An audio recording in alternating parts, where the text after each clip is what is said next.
سحر اور دوسری رقاصہ بھی وہیں تھی۔ دوسری رقاصہ کو تو افسوس ہوا ہوگا، سحر کو امید کی ایک کرن نظر آ گئی۔ سرائے کے مالک نے کہا کہ صلاح الدین نے ایسی فضا پیدا کر دی ہے کہ اب دمشق میں کوئی اور رقاصہ یا کوئی نئی چیز نہیں مل سکے گی۔ مل کیوں نہیں سکے گی؟ سحر نے کہا۔ جن ناچنے گانے والیوں کو امیروں کے گھروں سے پکڑ کر آزاد کر دیا گیا تھا وہ ابھی یہی ہیں، میری طرح وہ بھی چھپی ہوئی ہیں۔ اگر تم لوگ مجھے 2-3 روز کے لیے باہر جانے دو تو میں انہیں پردہ دار خواتین کے بھیس میں یہاں لے آؤں گی۔ سحر کو اس وقت تک قابل اعتماد سمجھ لیا گیا تھا۔ انہوں نے اسے اجازت دے دی اور کچھ رقم بھی دے دی۔ صبح ہوئی تو سحر پردے میں باہر نکل گئی۔ 4-5 روز بعد سرائے کے چور دروازے سے 8 مستورات داخل ہوئیں اور سرائے مالک کے کمرے میں چلی گئیں۔ مستورات نے برقع نما لبادے اوڑھ رکھے تھے جن میں ان کے چہرے چھپے ہوئے تھے۔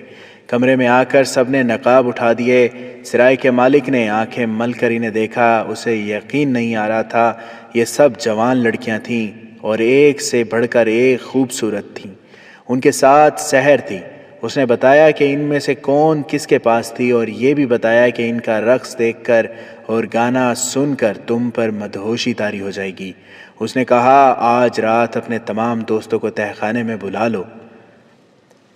سرائے کا مالک پاگلوں کی طرح اٹھ دوڑا۔ وہ اپنے ساتھیوں کو رات تہہ خانے میں آنے کو کہنے گیا تھا۔ سحر لڑکیوں کو دوسری رقاصہ کے پاس لے گئی۔ وہ رقاصہ انہیں دیکھ کر حیران ہوئی کہ وہ ان میں سے کسی کو بھی نہیں جانتی تھی۔ اس رقاصہ نے ایک لڑکی کے ساتھ اپنی مخصوص اصطلاحوں میں بات کی تو وہ لڑکی ذرا چھینپ گئی۔ سحر نے اسے کہا یہ ڈری ہوئی ہیں، میں انہیں زمین کے نیچے سے نکال کر لائی ہوں۔ رات کو ان کا فن دیکھ کر تم سمجھ جاؤ گی یہ کون ہیں اور کہاں سے آئی ہیں۔ وہ رقاصہ مطمئن نہ ہوئی۔ اسے کچھ شک ہوتا یا نہ ہوتا، اسے یہ افسوس ضرور تھا کہ ان لڑکیوں کے سامنے اس کی قدر و قیمت ختم ہو گئی ہے۔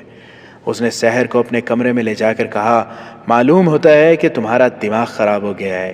یہ نئی لڑکیاں ہیں اور خوبصورت بھی، ان کے مقابلے میں ہم دونوں بہت ہی پرانی نظر آئیں گی۔ ہماری قیمت اتنی گر جائے گی کہ یہ لوگ ہمیں پرانے سامان کی طرح اٹھا کر باہر پھینک دیں گے۔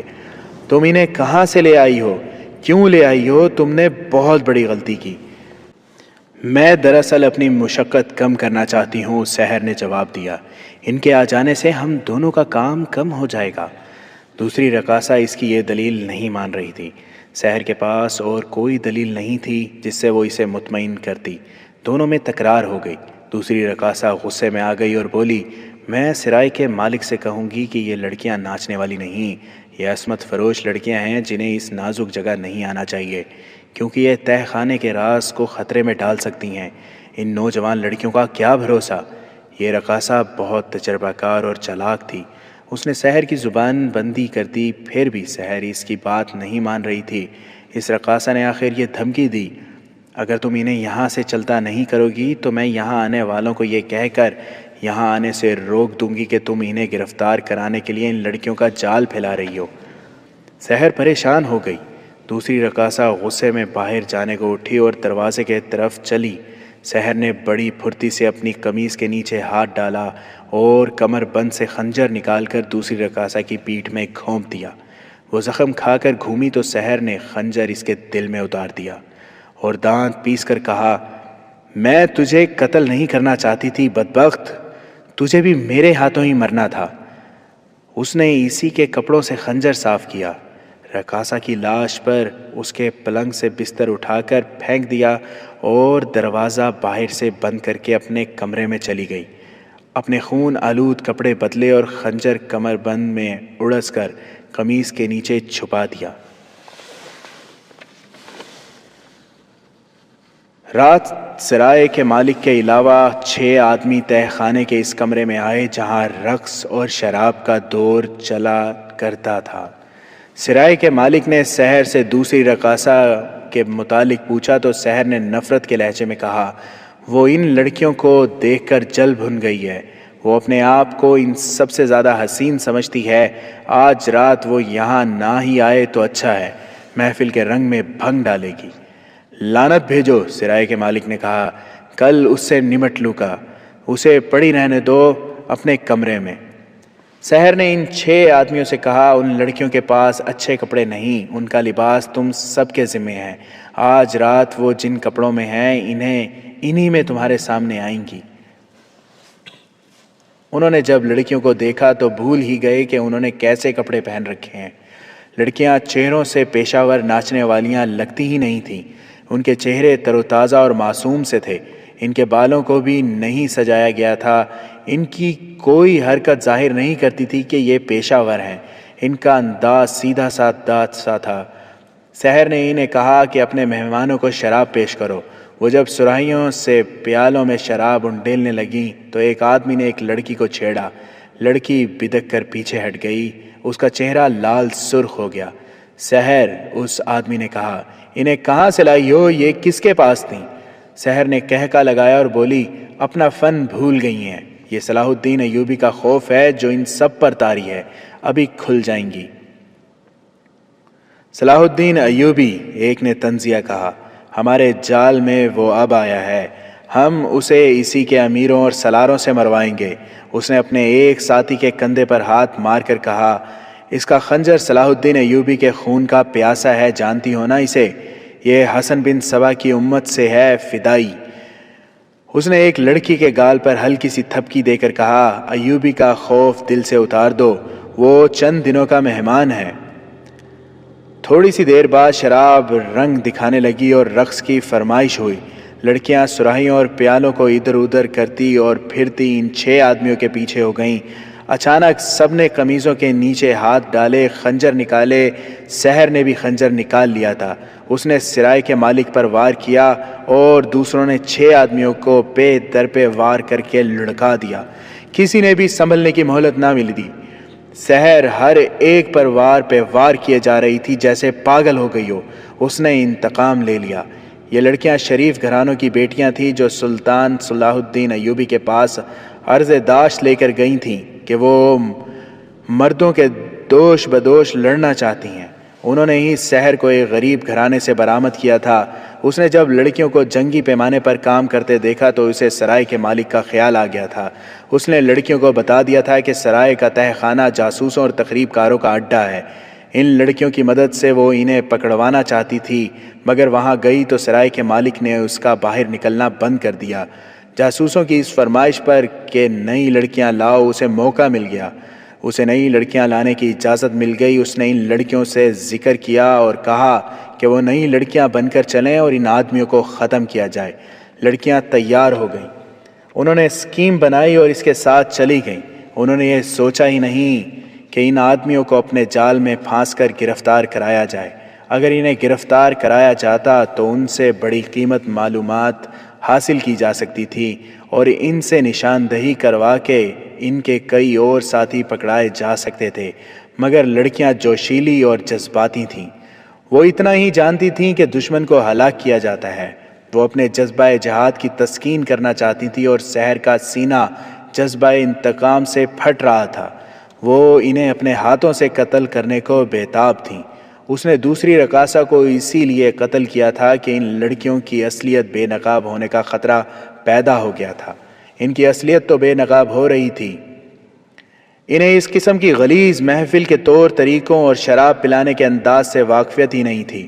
انہوں نے بر وقت خنجر نکال لی اور اپنے مقصد میں کامیاب ہو گئیں۔ وہ سب چور دروازے سے نکلیں اور اپنے ٹھکانے پہنچ گئیں۔ ان کی رپورٹ پر کچھ دیر بعد فوج نے سرائے پر چھاپا مارا اور تہہ خانے گئیں۔ وہاں لاشیں پڑی تھیں۔ تہہ خانے کے کمروں کی تلاشی لی گئی۔ ایک کمرے سے دوسری رقاصہ کی لاش برآمد ہوئی اور سرائے کے مالک کے کمرے سے کئی ایک ثبوت ملے کہ یہ لوگ جاسوس اور تخریب کار تھے، مگر آنے والا وقت سلطان صلاح الدین ایوبی اور سلطنت اسلامیہ کے لیے تاریخ کے سب سے بڑے خطرے لا رہا تھا، اور سلطان ایوبی دن رات جنگی منصوبہ بندی اور فوج کی ٹریننگ میں مصروف رہتا تھا۔